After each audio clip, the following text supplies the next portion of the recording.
Welcome to Seller Sessions. I am your host today, Sharon Evan, and today I have the coolest people in the industry, Norman Farrar and Afolabi from HONU Worldwide. How are you guys?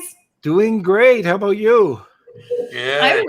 I'm really excited. I've spoken to you a million times, and we've been on many podcasts together. But I'm really excited that we have Afolabi here today. Yeah. I'm happy to join the party. Yeah. Welcome to the party, Afolabi. How you doing? Good. Thank you. Since this, I'm pretty sure, is your first time on Seller Sessions, Yes. right?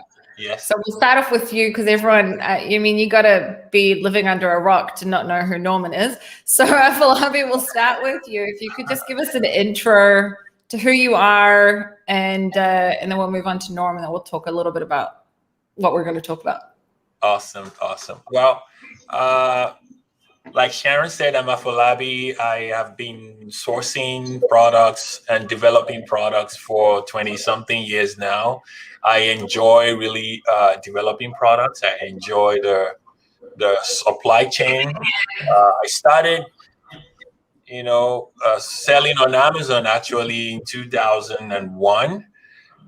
When there was no Seller Central, when everything was CSV files, you have to upload all your image links and stuff like that. I've made a lot of mistakes in sourcing, but I've also had a lot of successes, and I've developed a lot of products, thousands of them actually. Some of which are really doing well, in multi-channels. And I'm happy to be on the show to talk about sourcing, to talk about product development, innovation, everything, because I enjoy doing that. Norman, good luck following up with that. Norman, for anyone who maybe doesn't know you because they're, I don't know, like just got into Amazon now and they don't know the guy with the beard, can you give us a quick intro? Sure.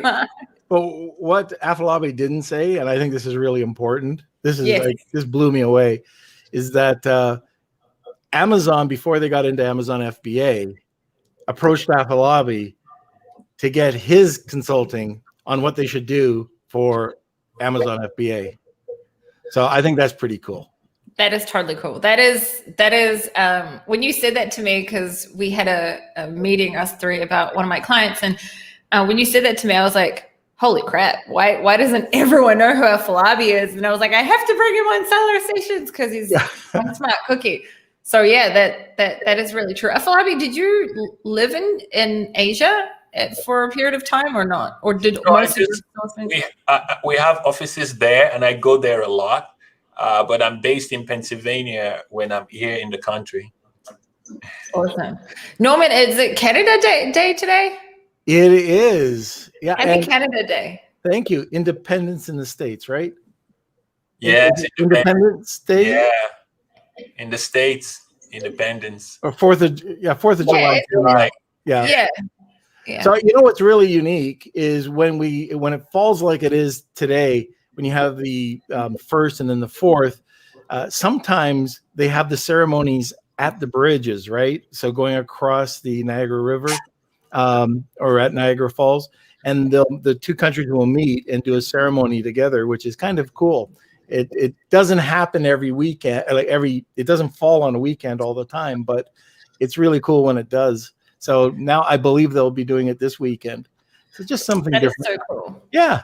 That's like something that unless you live in the area, you can't really, I've never been to Niagara Falls. I've actually to date never been in America or Canada. Do you know that? All my businesses are in America, but I've still not been in America.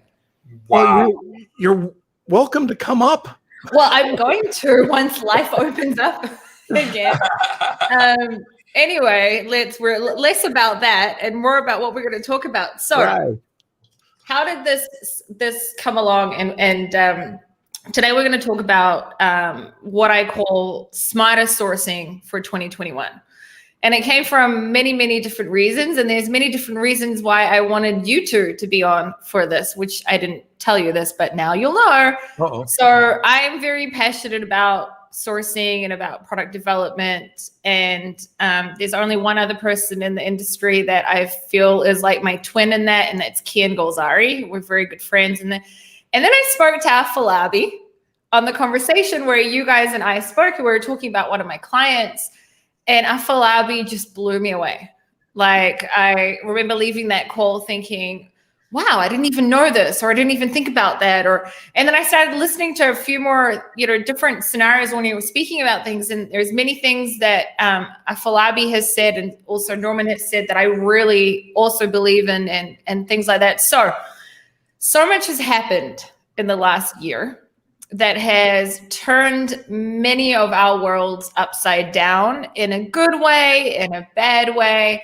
But the key thing is that sourcing, supply chain, logistics has changed dramatically, right?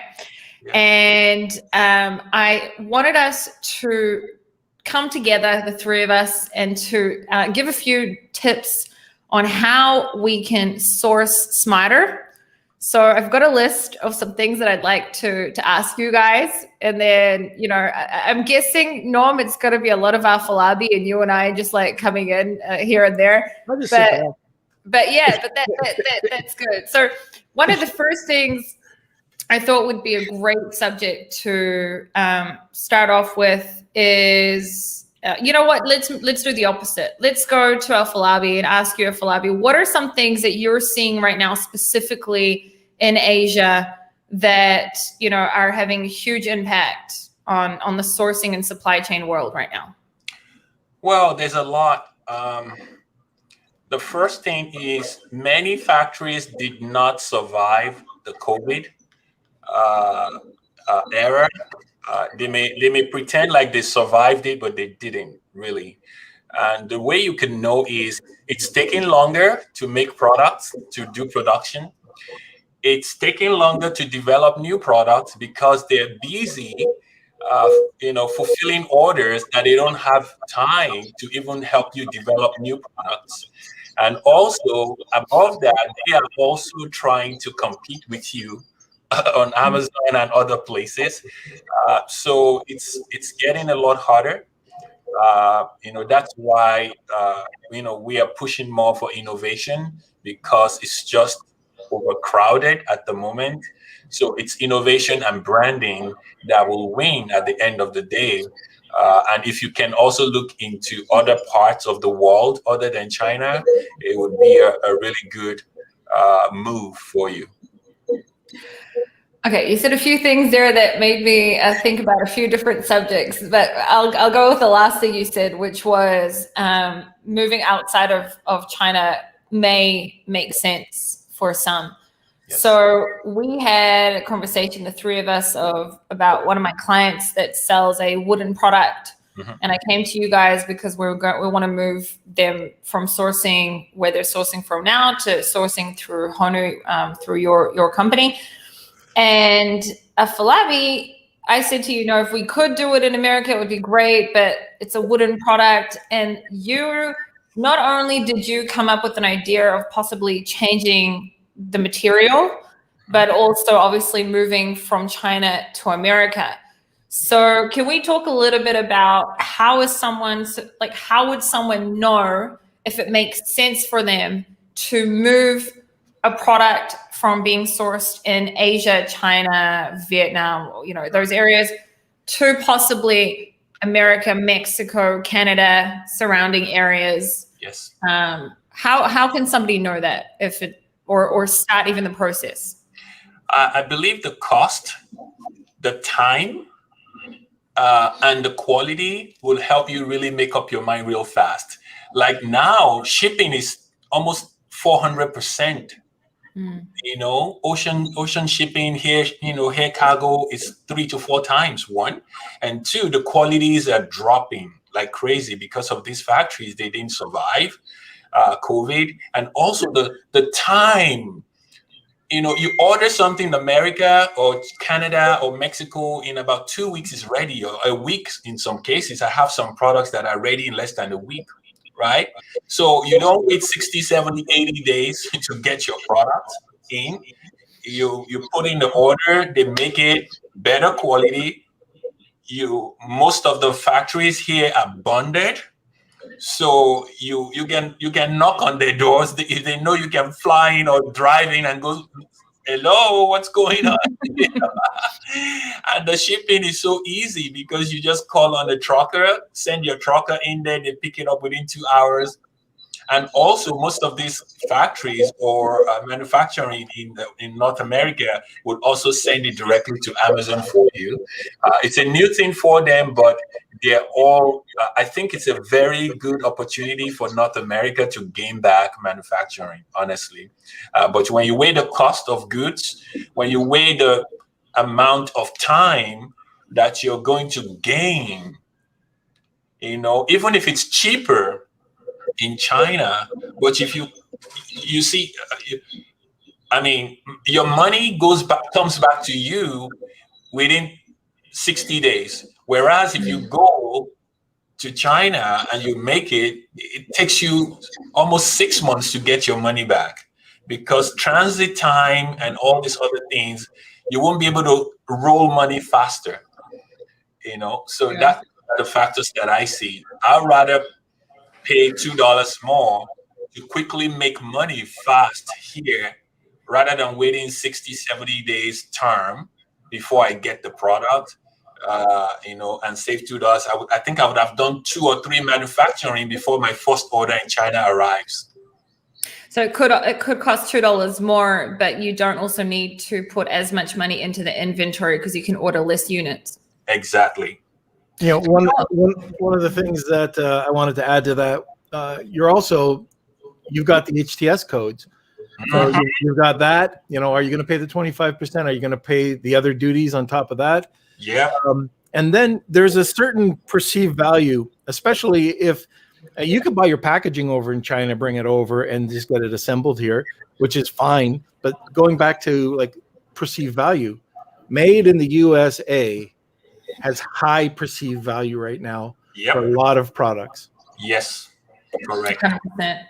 100% agree with that. It's I also think that I know through my clients, because my products, I can't make them in America, but not every product can be made in like, I don't think it makes sense, for example, to source toys. Most toys, I don't think any country in the world is comparable on a mass production level to China. You can correct me if I'm wrong, but that's my experience and opinion. I don't think every product can, but I think that possibly many products could. And I've forgotten what it's called, the treaty between countries. Like Mexico has no tariffs, right? Yeah. So there's also the countries where I have a list of them. I can't remember them off the top of my head. I know Israel's one because I live in Israel. Mexico, Canada as well. Yes. Canada. So there's a few different countries there as well, but because also the China, we've got tariffs, for example, bags can be up to 48%, right? So we've got the tariffs, and then the shipping is costing, like a container now costs what, $17,000 to $18,000. A year ago was what, $3,000 to $4,000, right? And then we've got on top of that, we need to order a lot more stock than we used to. So cash flow as well is becoming a really big issue for many, many sellers. Yes. So I love the fact that you guys mentioned perceived value. So you had Kevin King on last week, and he said that I presented in Helium 10's Elite, and I gave a case study of a product that we were sourcing, that we added a $2 product to bundle it up together and selling it for $79 compared to everyone else selling at $29 to $39, only selling around 5 units a day, but making $40 to $50 profit per unit compared to everyone else, and not needing to source as many units as everyone else. And I think I showed it was like 2,000 units a year compared to the competitors needing 20,000 units a year. Because, so I think that's some really great tips. But also I think today, I had Rafael on either last week or the week before talking about how terrible and broken the logistics world is.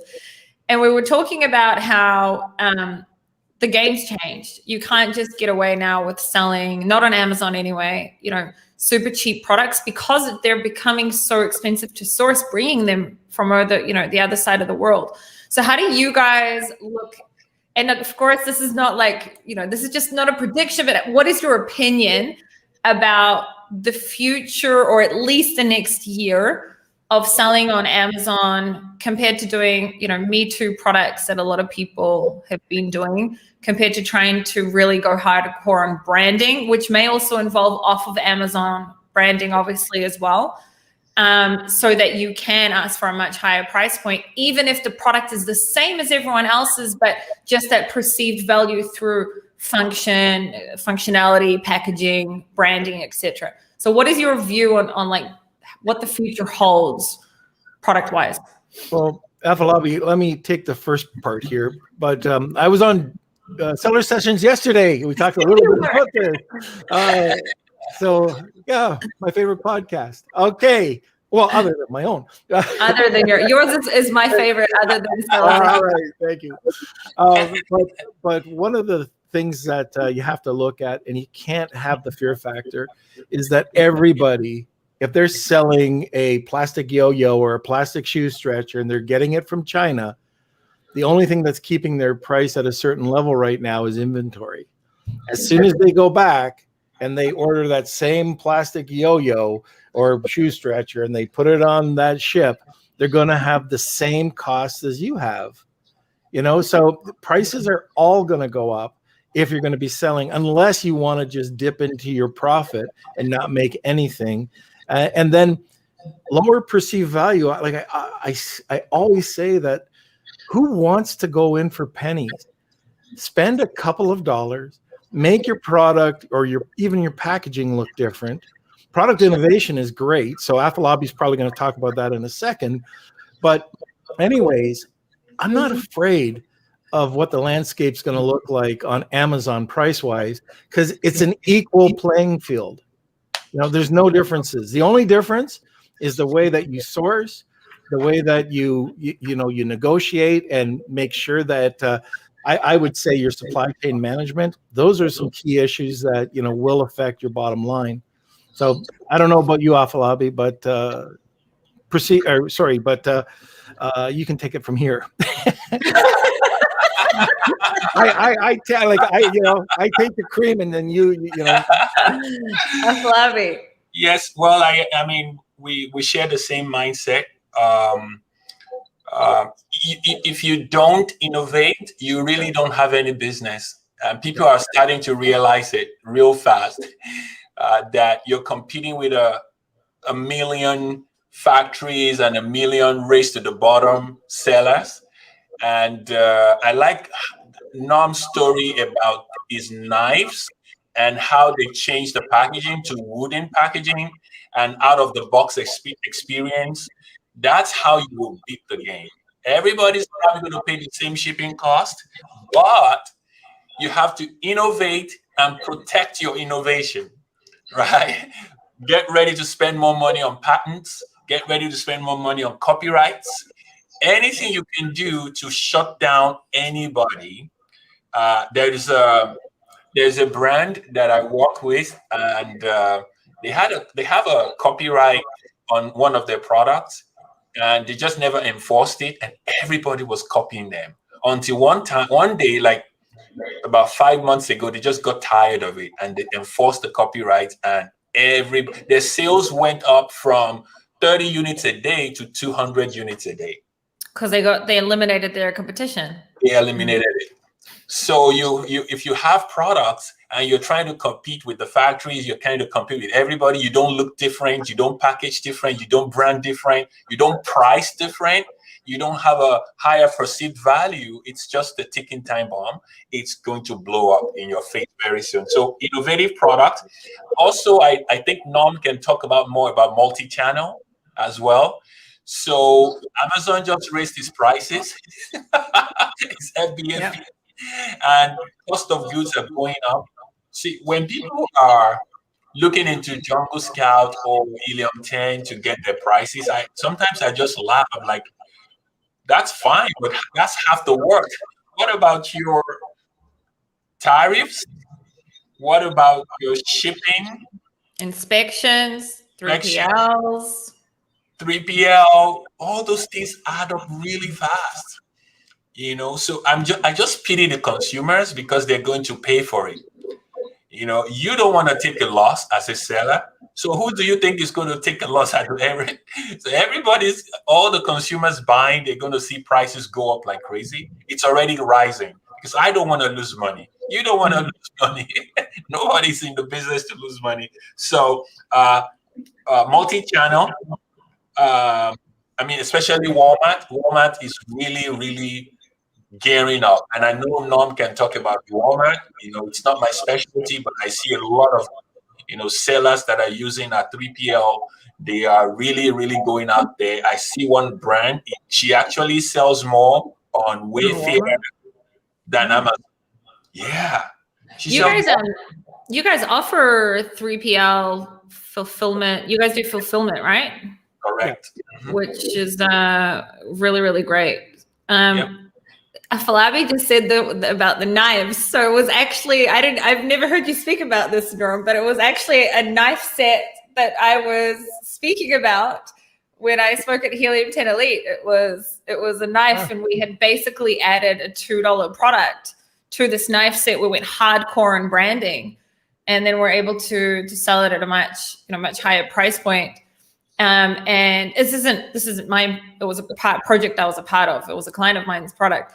But he launched it in November last year, and to date, like, he's still selling that average of 5 units per day. But literally, it is the exact same product as everyone else's. It is just with a product that was $2 extra to bundle it together that no one else did. Now I'm thinking, what if Norman's one of the competitors? Maybe, but what's interesting, like I heard the case study and I thought, wow, that's funny. Man, I wonder if Sharon heard anything I was saying. And I've never heard you speak about it, so we'll have to after the show. We'll have to see what we were talking about, because this was also, when I say a case study, it's an actual client, but we didn't know that. I didn't imagine that we'd be able to get to such high price points. I knew that we were going to always sell at a much higher price point, but at some stage you were selling at $89.99, $97. No, Eric, you know what? Almost everything that you said about what you were doing. This is kind of funny because it was all based on packaging. It wasn't based on an add-on. So no, here it was the bundle. Yeah. So with your bundle, that was like really great thinking for something very inexpensive, and now you can get $40, $50 extra.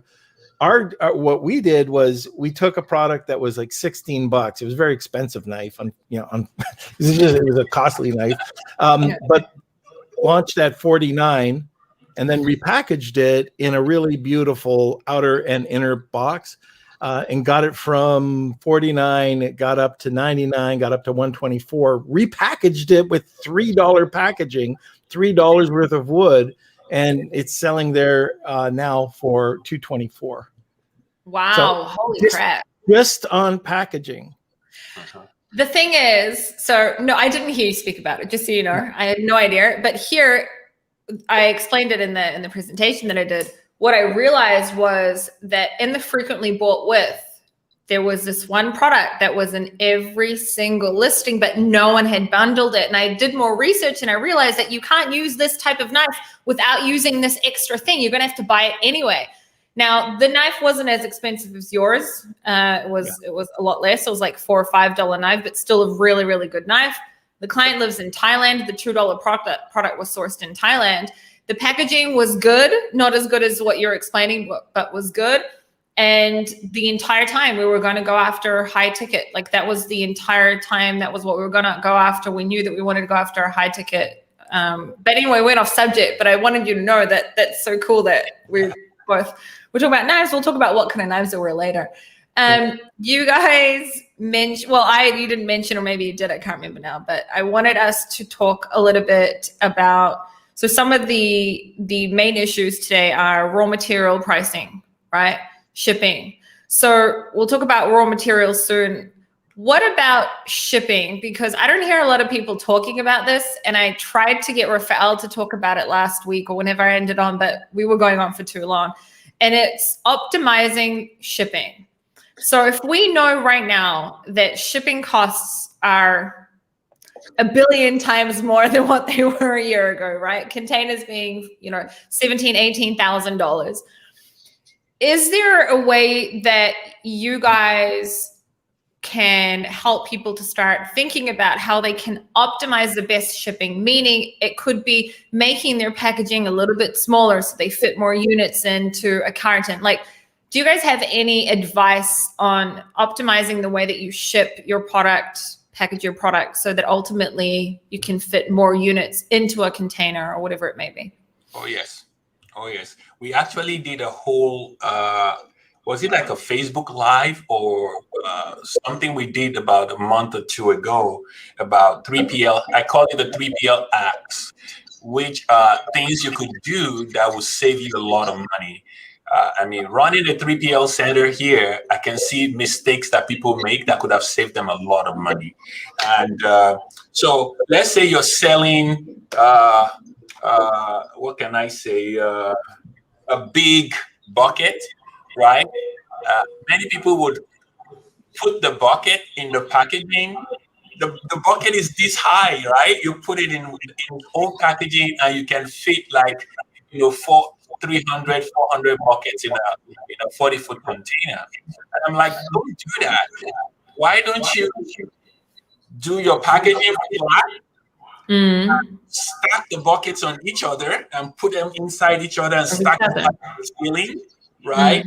And ship packaging and buckets separately. And once they receive it in the 3PL, then you take out the bucket and put it in its own box and send it to Amazon that way.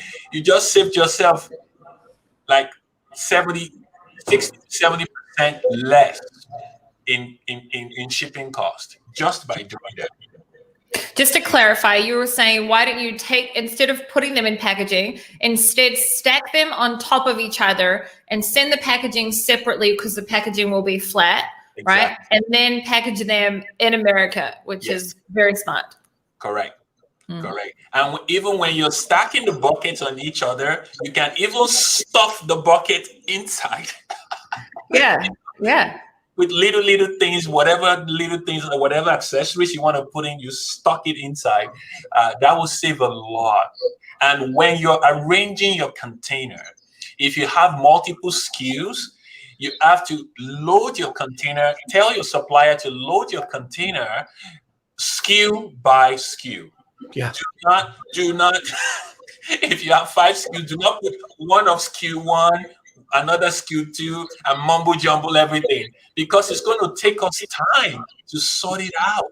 When they arrive at the warehouse, if they're not stacked in a good configuration, we would have to charge. It could be $500-$600 just to sort it out for you. Whereas you have told your supplier to stack SKU 1 and then SKU 2 and then SKU 3 until they fill up the whole container. It's easier that way. And also, if you have loose stuff, make sure you pack the container really nicely and block it with a net so that they don't move around. Remember, when they're loading a container to the ship, so many things move. And most of these products are already damaged before they get to the States because they're moving around in the container. Make sure your supplier block them in really nicely. Make sure they label the boxes on them really nicely so that we can see your SKU or your color right on the box. If we have to open your box to see what's in it before we classify it, it's a lot of work. So I see people paying a lot of money. Another thing that people do that I don't like is they put a color tag. Let's say, Sharon, you're selling ceramic knives and they come in different colors, right? Yellow, white, gray, and they put a dot. They're selling gray and they put a dot on the box. What if the warehouse worker is colorblind? Sure. How is he Sure. gonna To write the color. Yeah, so it's better you write the color on your box, make your SKU legible. This way, we don't have to strip down your whole palette just to be able to arrange things for you, right? And pack your container full, floor loaded full. See how much you can pack in there. It used to be good to ship in pallets, but not anymore. With this price of goods, it's just not worth it. And also, planning is another big thing. Plan your container arrival so that you don't have to spend much time in the warehouse. If you know you're going to run out every 60 or 90 days, make sure your container arrives 2 weeks before or a week before if you can, so that as we're taking them out of the container, we're palletizing, we're slapping pallet labels, box labels on them, and they go right out. You're going to save yourself almost half of the storage cost if you do that. That's some great tips there. Norm, do you have anything to add to that? Well, we had just recently somebody who decided that what was the cost? It was about $300 or $500 difference. And so they decided to go with a cheaper quote. Well, what happened is when Afolabi opened up the door, they had no security net. They had nothing. Boxes had been fallen over. I don't know how much damage there was. And these were in a really high-end box. Anyways, they were all smashed. And there was just little things like Afolabi was saying, like the corner protections, the safety nets. There's all sorts of, what are they called? The security bars going across. All these little things make a difference. And by spending a little bit more, by going with the cheapest to a little bit better price, you get that better service. Well, depending on the company anyways, but you want to ask these questions. Are they going to be using these types of things, or is it just going to be, free flowing for, 5, 6, 7, 10,000 miles? Yeah. I can say that one thing that we did recently is some of our products come inside of it's in an envelope box. It's called something else. I'm saying envelope box because the first thing that came to my head, but it's type of like they're like this big and it's like an envelope thing. It's got a flap. Anyway, and then inside of it is a foil pouch bag, a foil pouch. And then the product is inside of it because it's sterile. And we realized that there's like this much space between where the product ends and the top of the foil. Right, which means that we could take off, I can't remember how many centimeters it was. We're in New Zealand, we say centimeters here. So we're not in New Zealand, we're in Israel, but I'm from New Zealand. My mind's confused. Anyway, you can tell that I'm not. I live in Israel, I come from New Zealand. Anyway, but we still say centimeters here. It's just America that has the inches and stuff. Anyway, and we took about this much off, and we found that we could fit more units inside of a carton. Therefore, we've got less cartons. So I think that optimizing today your packaging, everything that you can possibly do that's not going to affect your quality or the way that your product ultimately arrives, like quality is the most important thing, that can help to bring down, I think, your shipping costs right now. Look, I've got people that had pretty good profit margins, right? That would have been pretty good before COVID, that today no longer can sell their products. Because it's not the type of, there is a cap to how much you can sell certain products. Okay, for example, like blankets, a certain type of blanket, for example, like there's a cap for how much you can sell it for. Right? And so there's, of course, you can shrink wrap. There's all sorts of things that you can do, or vacuum seal, etc. But many people, like, their products just aren't going to be profitable right now. So there are some people that have come to me and I've been like, well, let's see if we can, it could be a matter of just fitting more units in a carton. And then, you've got a whole more units in the container. So I think that also, like, trying to optimize the way that you package the product. And you know what? It could even be, if you've got a product, I don't know why, the only thing that comes to mind right now is a packet of chips, because it's like the perfect example, but that even it can be made a little bit smaller, right? What do you think about that Afolabi, like optimizing. Many products are bigger than what they should be, right? Yes, and if there was ever a time to optimize your sizing or things like that, it is right now with the way, because I don't know, I've seen crazy stuff with the shipping cost, and the problem is it's probably going to get worse soon. Yeah, the packaging, if it could be smaller, without sacrificing the padding around it to make sure that they arrive safely. Norm actually did something with one of his clients' products recently that I really, really like. So instead of using styrofoam or things that are not eco-friendly, he actually used a vacuum as a padding. So the product was sitting in between 4 cardboards. So 2 cardboards surrounding the product in the middle, and then another 2 cardboards crossing them, so that all around them is just vacuum. And yet the product doesn't move because it's been boxed in by the 4 cardboards. And then the remaining 2 cardboards, one is on top of the product and one is on the bottom. They kept the product in the middle. So there's no amount of drop. You drop that product, it's not going to break. And it was glass. It was really brilliant. It was glass? Wow. It was glass, and it suspended in there. And so they wanted an eco-friendly packaging, right? So tried to think, what can we do? And just by creating that vacuum, it worked great. You could drop this glass, very fragile glass, from 3 feet, and nothing would happen. The box might dent, but it stayed. Yeah. That's great. That's some great tips. Another thing that I wanted us to talk about, which was it comes from also the conversation that we had about my client, which was, it's a wooden product, and then at Afolabi you came up with a different material. So I think that, can you give our listeners some tips on possibly, because raw materials are so expensive right now, right? There's many raw materials that are like up 30, 40, 50, 60%.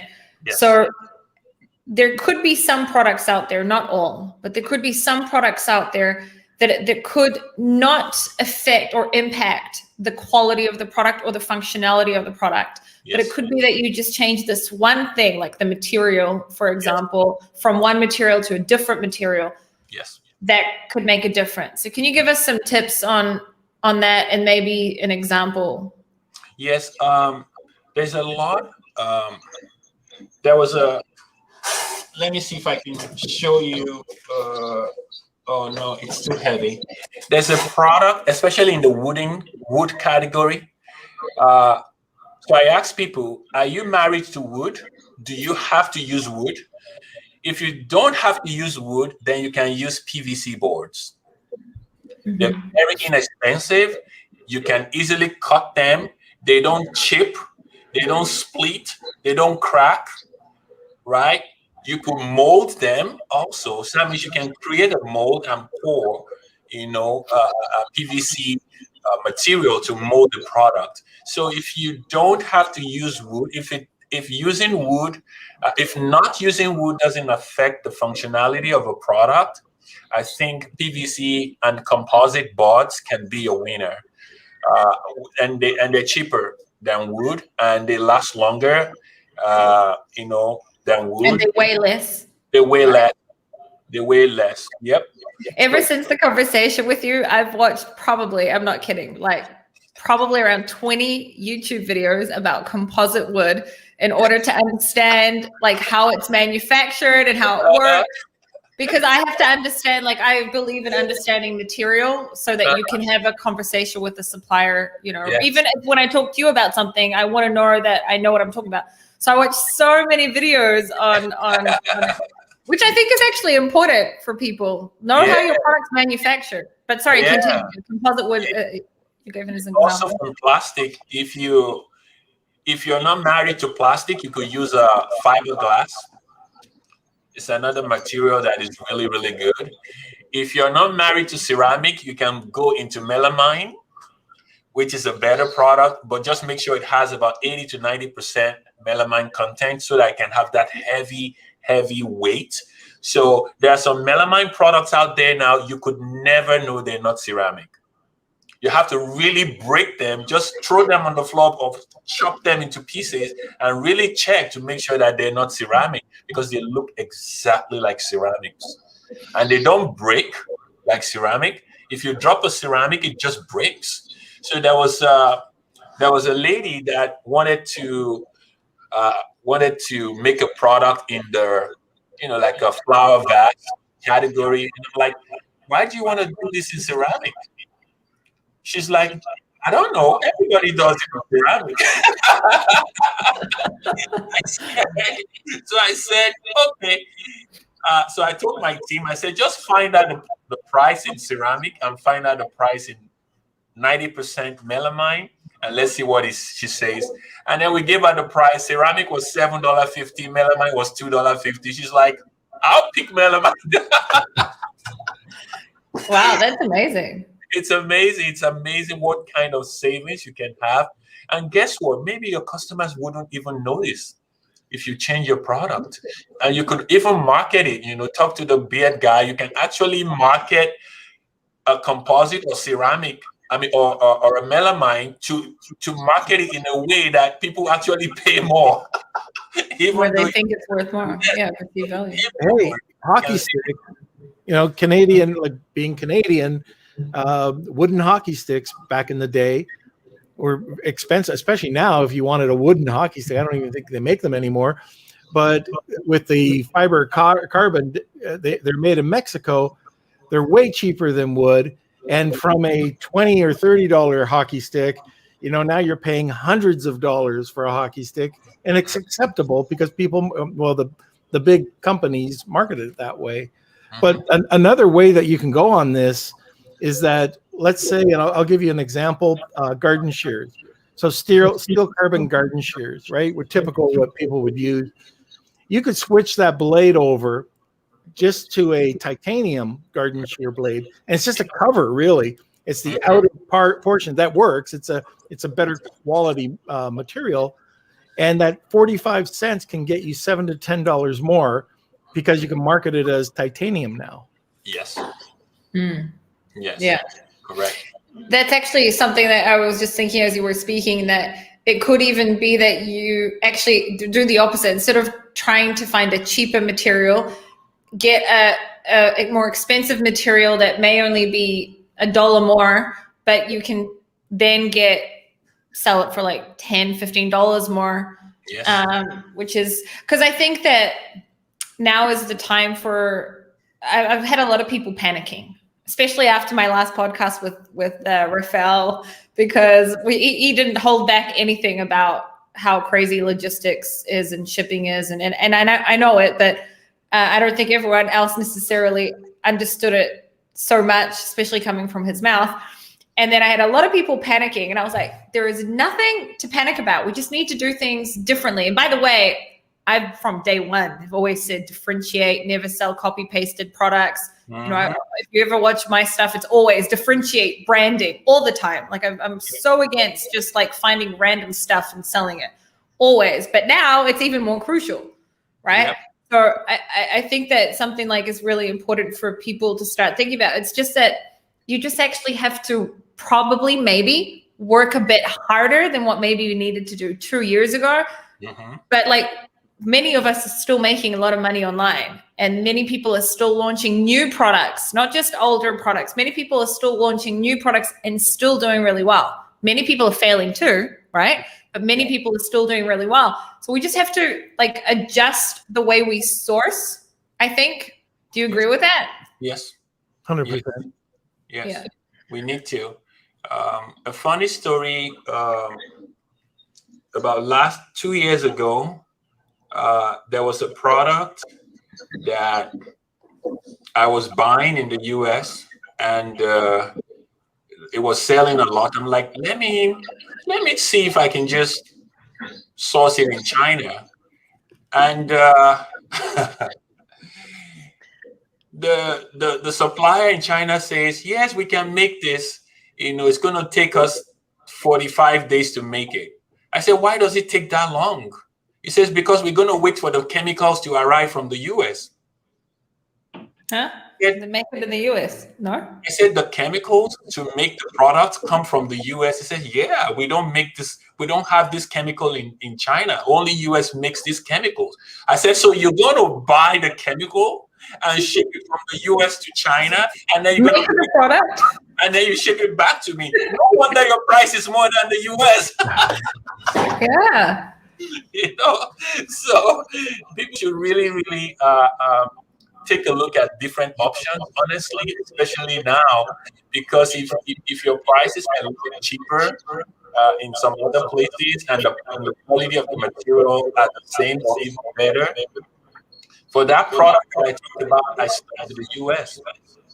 I order it in a week, it's here. You ship it next day, dropping.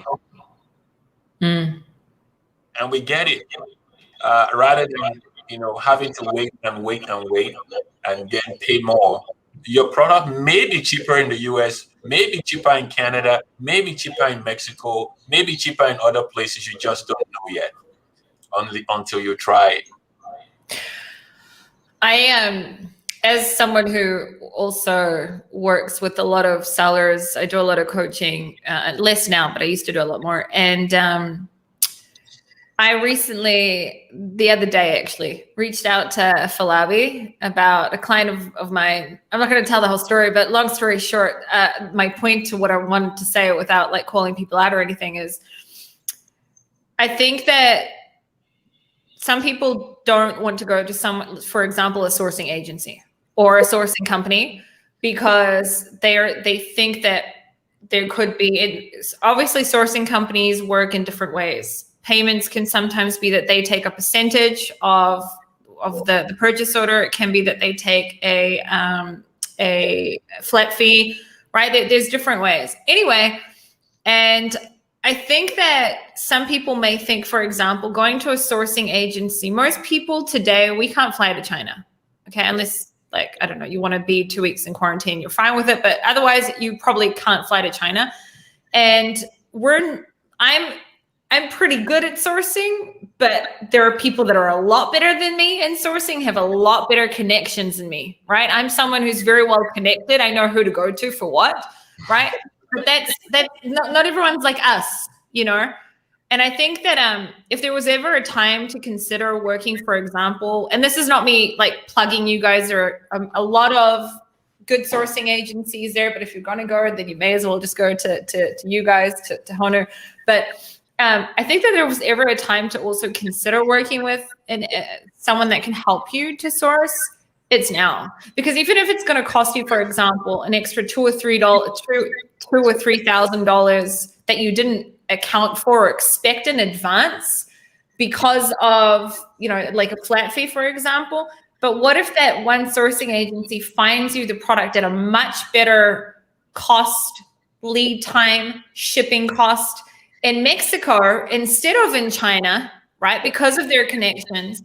And although you paid that flat fee up front right now, but think about, look at it as in the long run over, for example, 12 months worth of selling that product, how much money you've actually saved, right? And how much quicker you may be able to get the product to market compared to if you would have had to now wait 4 months for it to come from China, for example. So, I mean, it's kind of hard for you guys to be biased, but what do you think about that? This is my big pet peeve. So Afolabi knows, like, we'll quote something out, and this happened just recently. Somebody came back and said, well, you guys are charging us 5%. This is ongoing. And he said the other sourcing company went 2%. Okay, what's the price? Like, we haven't even done anything for you. Well, I'm only going to do it if you guys can meet the 2%. But we don't know the price. You don't know if we're saving you 30%. Yeah. And the other thing is, when people are paying, you're paying in US dollars to the company. We're paying RMB. You are not getting that hedge between the dollars. Currency. The other item, first of all, the factory audits, but the next thing that's so important is that we negotiate. So you might be able to get much smaller runs done, which is going to break up the shipping intervals, which is going to save you cash flow. It's there.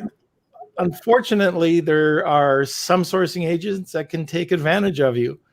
You can go to Alibaba. Oh my God, don't go to 1688 is not for everybody, put it that way. There's all sorts of reasons, and quality and standard, they're one. But a sourcing agent will go out, and there's lots of things that people don't see behind. One of them, it's not just going online to check, it's actually going out to the factories to make sure that they're not out of a barn. So that's some of the things that a difference between a sourcing agent and just going online to source. There's a big difference between the two. I do just want to say, I don't think that every single person necessarily needs a sourcing agent. No. But I think that there are some products out there. So I just know she won't watch this, or I'm going to say it. But for example, I had a client that we've come up with this idea for a product, and I was like, look, it's going to take me longer to do this on my own, where else if we go to someone like Afolabi. Now that I know of Afolabi and we have this relationship, I have other agents that I've worked with to date, but I was like, I think that this would be a great idea. I think that it's going to help us with the speed to market and help us to find the right person quick. And then Afolabi was like, okay, it's probably going to cost around this much. And then I went back and I said, it's probably going to cost around this much. And then I showed it will save us time. It will do this. It will do that. And all the person was hearing was the fee. And I was like, but you don't understand. And I was trying to explain it. And I'm pretty good at explaining. I think I'm a pretty good teacher. I have a great way of explaining things. But that's all that sometimes people see. And you forget, and that's why I'm trying to explain to people, if there's ever a time to adjust, to think differently, to do things different from what you've learned up to date, it's now. Like speed to market, saving time, saving lead time, things like that. Like if someone like you guys can get a much lower MOQ or whatever it may be, help in some way, where if you look at it in the long term, it's going to save a lot more money and time. Time is money. Okay, yeah. Maybe the product is going to be cheaper for someone else, but for example, for a sourcing agent or through someone else, they're going to get it for you twice as fast. You get what I mean? Like thinking about those types of things that people are not everyone, but many people are so like inside of this box. It's so hard to get them outside of it. Yeah. That's I have a perfect example yesterday. So I was talking to this guy from India, and he's making this nice baby product. And so I told him her fees to help him do this. And so he finally said, at least he wants to book a call with me. So I said, okay, let's talk about your product. And when he started talking about his product, I knew he didn't know what he was talking about. So he says, so my product, I want to add this to it. And then I want to add this accessories to it. And I'm going to make like 6 molds. And I'm going to connect it this way. I was listening. I was smiling. And it's like, why are you smiling? I said, who told you need a mold? It's like, well, some people, the factory told me I need a mold. I have to make 6 molds and this, and the mold is like 15,000. So I drew the product for him on the fly. I said, this is how I'm going to design your product, and you need 0 mold, and this product will be done in 30 days, and you can charge $50 to $75 more in retail for this design. And he's like, oh my God, I never thought about that. I said, so is it worth our fee or not? I just saved you $15,000 in mold cost, and your cost is going to be less. You wanted to use plastic. I said, don't use plastic. There's a way we can design this product for you to use fiberglass and a combination of, polyester to do it. And it's like, oh, wow, how come I never knew that? So we're actually saving you money. That's right. Getting you to pay more. You're actually saving money. But I do understand what Sharon was saying. It's harder. especially for a smaller seller or a startup seller, or people that believe in people that don't like spending money on intangible things.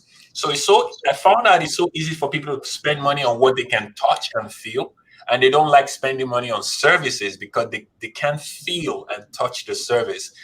So it's a bit of a struggle when you say, oh, go talk to Mr. The beard guy. It's going to help you with your branding. It's going to help you with your packaging, but I can't see it. It's just ideas. But these ideas that is going to tell you, spending an hour, 30 minutes or an hour with him on branding, on packaging, and these, is going to save you $40,000, $50,000 guaranteed. Yeah. But people just don't see that part, and I don't know the solution to it, honestly. we saw something else, Afolabi, that people didn't realize, and you bring it out to their attention, is protecting what they're doing. If you go out there and you just start talking to your manufacturer and asking input on product innovation, they become a co-owner. Yeah, I'm not a lawyer, disclaimer here, but in China, we've seen where they claim that now they are a co-owner in that product, which is kind of scary. And the other thing, 3-letter, that we see that we save a ton of money a lot of the times, HTS codes. Yep. If they're like, that's the other thing that you're not going to get that over at an Alibaba or a 1688.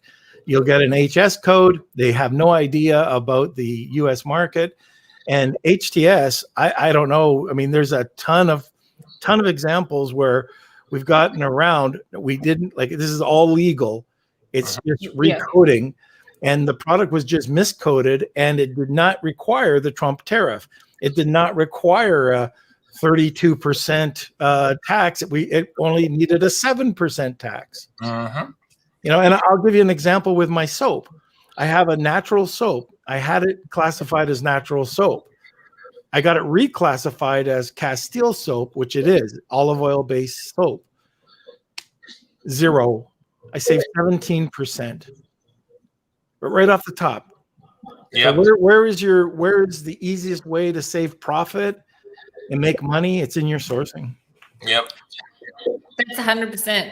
I totally agree with that. There was something while you were talking that I was like, oh, I want to remember to say this, and then I forgot it now, which really sucks because it was such a good example of something, but I just can't remember what it was going to be. Dang it! I wish I could remember. We do have some people here. I just want to quickly. I see one of your listeners, by the way. And they just reminded me of something. Cargo insurance. Somebody is going through insurance hell right now, and if they didn't have cargo insurance, they could be up a tree.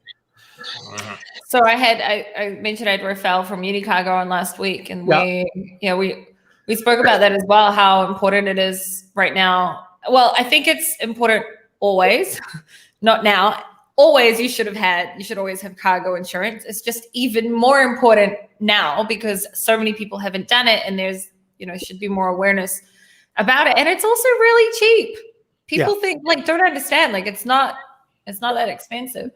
Saib is here to say there is a little talked about alternative here. Sell your Chinese source product in China. There are 1 billion buyers using online marketplaces. I think that was ages ago that he wrote that. Like Afolabi said, stack your products in a box and box them at destination. However, instead of shipping flat cartons, source the cartons at a destination. That's also definitely a good idea too. Yeah, that's also definitely an idea. I've spoken about that as well. I optimized packaging by taking 1 centimeter off the length and width of the box, and it has allowed me to fit 15 to 20% more boxes in a carton. Awesome. And you'll save at Amazon storage. Yep. As well, yep.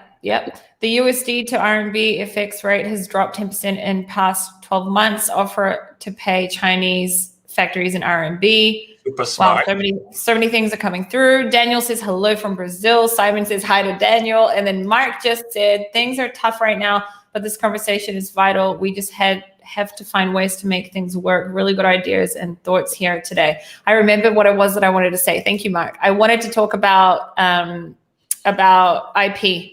So the client the big project I'm working on where I came to you guys for it, right? So when they came to me, they designed their product and they're designing 3 other products. And down the line, there's 4 more products where everything is from the guy's brain. Like the future products, they don't exist yet. I showed them to you guys when we had that conversation. And when we had first spoken, this is what they didn't have. No trademark, no agreement with their current supplier. No, when I say no agreement, there was no purchase agreement about defects, anything like that. That was so anyway, that, and there was no version of like an N&N agreement either, or IP protection agreement in place. And like nothing, right? Nothing, not even a trademark in Australia, which is where they also sell in Australia. There was nothing in place. I almost had a heart attack. I was like, okay, the first thing we have to do, and we're working on patents. Now, the product that a lot of people don't know, but the product that they already now sell, they can't patent it now in China because it's already being sold in the market. So the next products that we're working on, we're already working on getting patents for it, now. And the one thing that you said, I think it was Norm, that you said that then the supplier becomes co-owner of it. So the way that I deal with that is in the N&N agreement that we have, there is a little clause there that I have in place that says that any designs that even if the supplier helps out with those designs, we still own them, right? Like it's in that agreement, and I will not move forward if so you don't understand how many people are doing Wheel of Kelsey here. We're on Celisations, guys. Anyway, I'll start doing a Wheel of Sharon. Anyway, I will not move forward with a supplier if they don't sign that, because sometimes, especially if you're working with a good supplier, and sometimes your supplier may come back and say to you, why don't we change this like one thing, right? And you don't want them to go and file a design patent on it, and then you can't sell or make the product. So I think that in general, like it makes me sick how many people don't understand how important protecting your designs and IP, etc., in China as well as overseas. But first, also in China is crucial. Like, what do you guys think about that? I'm really passionate about it. I can talk about it all day, but I'd love to know what you think about it. Absolutely. Absolutely. You have to do that. And the other thing we could touch on maybe is properly setting up your pro forma invoice. That's another way of protecting yourself. And a lot of people don't do it. They do it through just a simple English email or purchase order. We really do need to put everything into that pro forma invoice. That right down to the last little detail.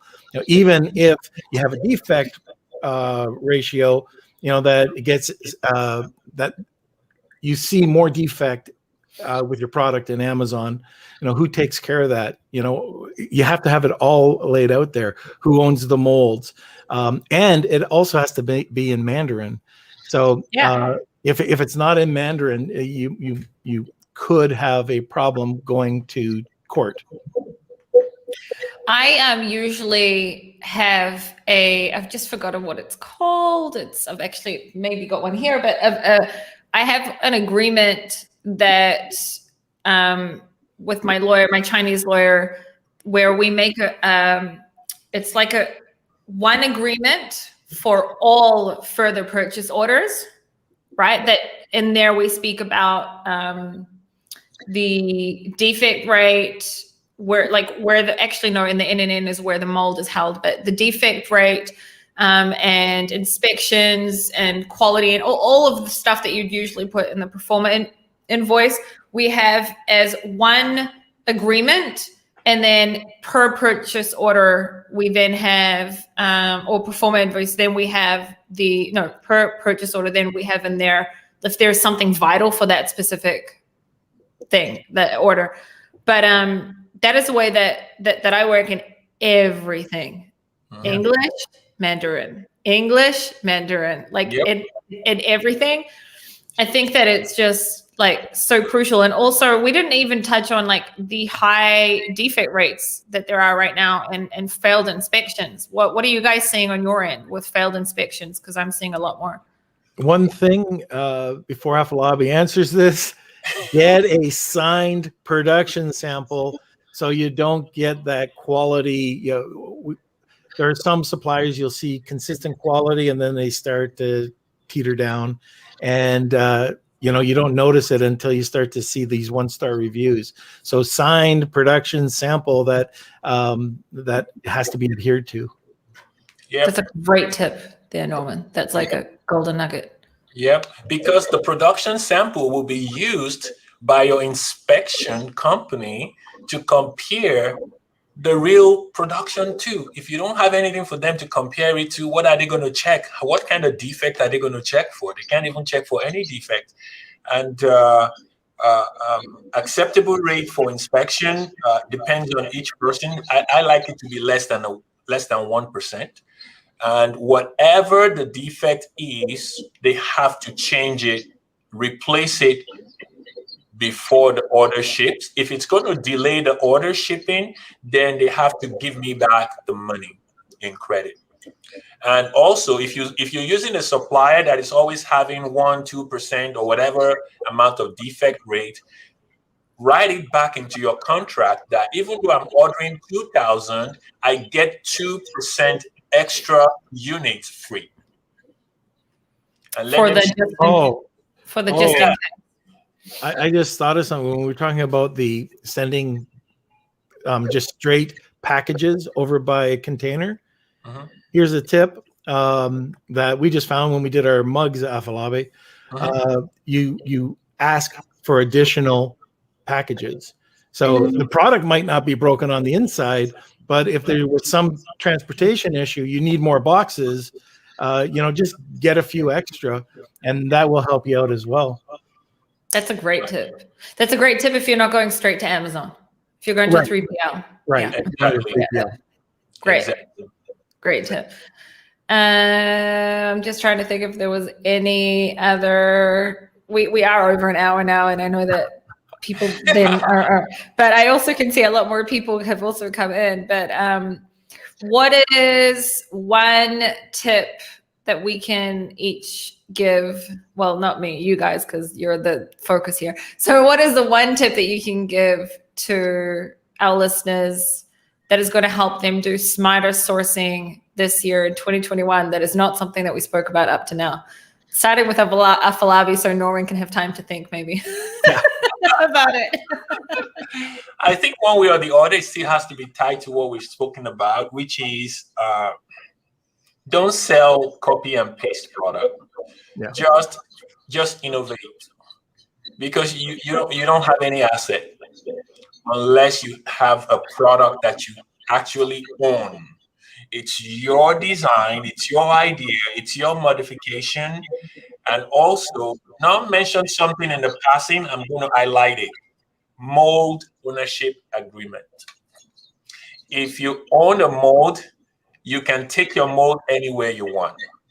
You could uproot your mold and ship it to the US and do production in the US. You can do production in Mexico, in Canada, anywhere you want to do your production. But make sure that don't let your supplier pay for your mold. Some people are sick. They're saying they got a good deal. My supplier actually offered to pay for my mold. No, don't let him pay for that mold.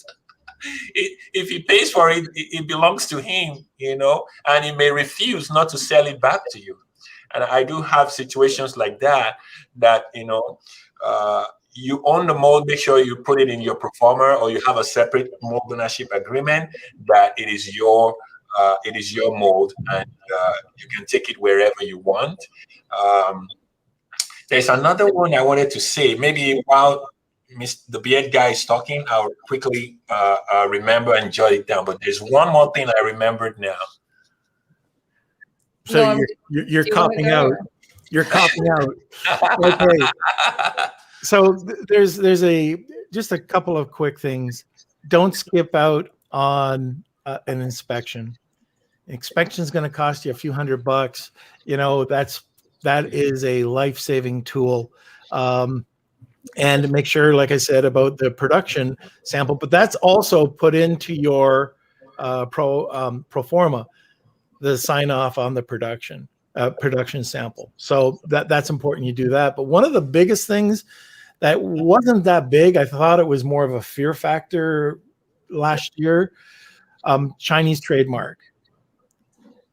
I have seen horror stories with some brands where this is one, you probably know the person too, where they had a hijacker on their listing.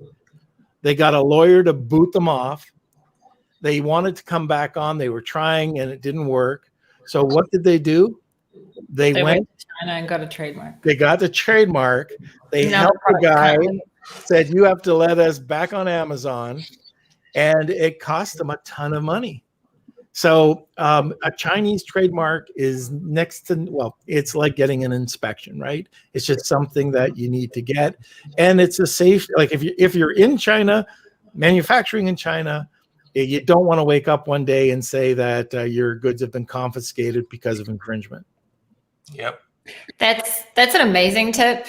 I've done a few different Chinese trademarks. I've just done one recently with the clients that didn't have a trademark in any country as well. And I think that if you mean to source, and a lot of people then ask, well, then when do I get that trademark, right? I think that if you mean to source in in China in general, and you know that that's going to be your brand name, just do it. I feel like today, if you don't have money to get into Amazon, then don't get into Amazon. Don't get into e-commerce. There are so many different ways. Last year on Branded by Women, I gave so many different ways to make money online that are not through Amazon. Okay.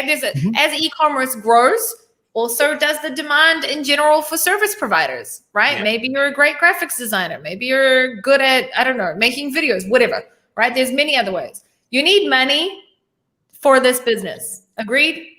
Yeah. You need a lot more. Yeah, a lot more now than what you used to make. Yeah. So if it means to spend $300 to $400 maximum on getting a Chinese trademark, right? Once, and it's going to protect your trademark and so that no one else can use that or counterfeit, whatever it may be. The thing is, the next step after you file your trademark is you need to file it in customs so that then the customs know to check for it. It's just like these types of things are just like no-brainers to me, and it's just a great tip, Norman. So, yeah. Yes, Afolabi, what was your thing that did you remember? I remember. We were going to say, oh, Norm just said it. I thought that's what he may say as well. I remembered finally. So if you're selling any anything electronics, it could be toy. If it has any form of plug or electronic circuit, anything, you need to make sure your supplier has the certification for the parts inside it. And I'm going to tell you a horror story. Last year, these products I've been buying for like 7 years or 6 years or whatever. And all of a sudden last year, the customs, they stopped the container. I'm like, why? What's going on? They said, well, we looked at the plug and we saw the UL logo on the plug. Can you get us a certificate from your supplier that they're actually approved UL supplier? I'm like, who asked for that kind of question? It's just a plug. They say, yeah, it's a plug, but we need to see. So I went to the supplier. I'm like, hey, can you send me your certification from the UL that you're authorized to produce this? I never heard from them for 5 days. I'm like, oh, this is bad. Wow. They sent me a forged one. They sent me a fake one. And then I sent it to the Border Patrol, the Border Protection. They're like, nope, this is not real. We sent it to UL board. and UL board said it's fake. I'm like, oh no. So I got back to the supplier. I'm like, it's fake. And then they kept quiet for another 10 days. They said, no, it's genuine. I'm like, we checked your name on the UL listing association. Your factory name is not there. Oh, we're so sorry. We're so sorry. Maybe on your next order, we use it. What next order? I know, right? $25,000. Wow. The whole container seized and trashed. Wow. For one stinking cord, power cord, right? And then to make the matters worse, they opened the device and they looked at all the capacitors and they saw another logo, CSA logo, which is an association for capacitors and stuff like. I'm like, bring the certificate for that one too. I'm like, oh my God. I went back to the supplier and be like, where's your CSA license to use a CSA capacitor? Well, we buy the capacitor from another supplier. Okay, go to that supplier and get me the CSA certification. Well, they said they don't have it. I actually have a similar story, which could also be a tip for people, which is also, when I first started sourcing one of my beauty products, which I still sell today, but I used to source it from China. And today I source it from Poland. But when I just started the specific product, we put the FDA logo on the product. I'm proud of this, but you can learn a lot from this. Okay, first of all, obviously, unless your product is actually FDA approved, you can't mention FDA anywhere. But also the FDA logo is trademarked. It's a trademarked logo and no one is allowed to use it. You are not allowed to put the FDA logo anywhere, not on your product packaging, nowhere. Customs then came and said, first of all, you're not allowed to use the product, but hold on, you're mentioning the FDA. Where are the certificates? This is FDA approved. Now, this is when I just started this. This is a long time ago. This is like 5 or so years ago. Your sins are forgiven. Your sins are forgiven.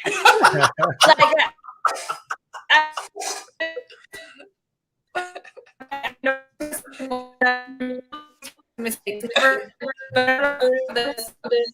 But anyway,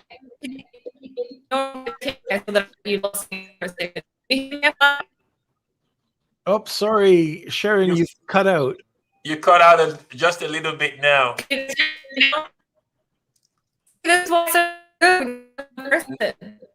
No, we can't.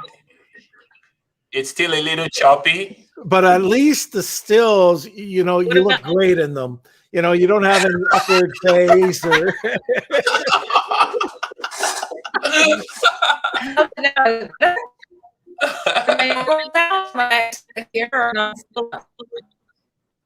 You sound like you're singing. Yeah, I'm not sure what happened. The Wi-Fi just kind of went dead. Yeah. Because we'd like to hear the end of that story. Well, Afolabi, it's you and me now. I guess Yeah. I'm gonna turn this off. Yeah. So there she is. Oh, you back. This is why I always love having more than one person on. So if this ever happens, you guys can just chat amongst yourself until I come back. Can you hear me now? Yeah. Yes. Anyway, long story short, the end of the story was that product was also destroyed. We did not have, first of all, it's not actually FDA approved. So if your product, just don't mention FDA in general ever if you don't have to, right? But definitely, just so people know, having the FDA logo in general, you can't put it on your products. You can't put it on your product packaging. You can't put it in your listing. You can't actually use the logo anywhere. It's actually illegal. It's just like using Coca-Cola's logo. You're actually not allowed. So I learned that the hard way. So did you get a fine? Yeah. Did I what? Did you get a fine? No, we didn't get a fine at that. Not that I remember. I don't think we got a fine. No, final, just destroy it. It was destroyed. It was just destroyed. And thank God it wasn't that much stock.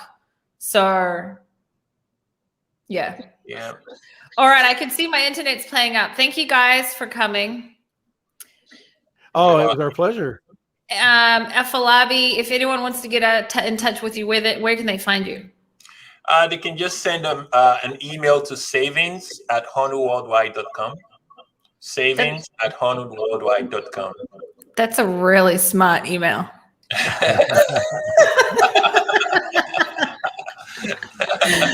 Norman, if anyone wants to get in touch with you and the million different businesses that you are in, where can they find you?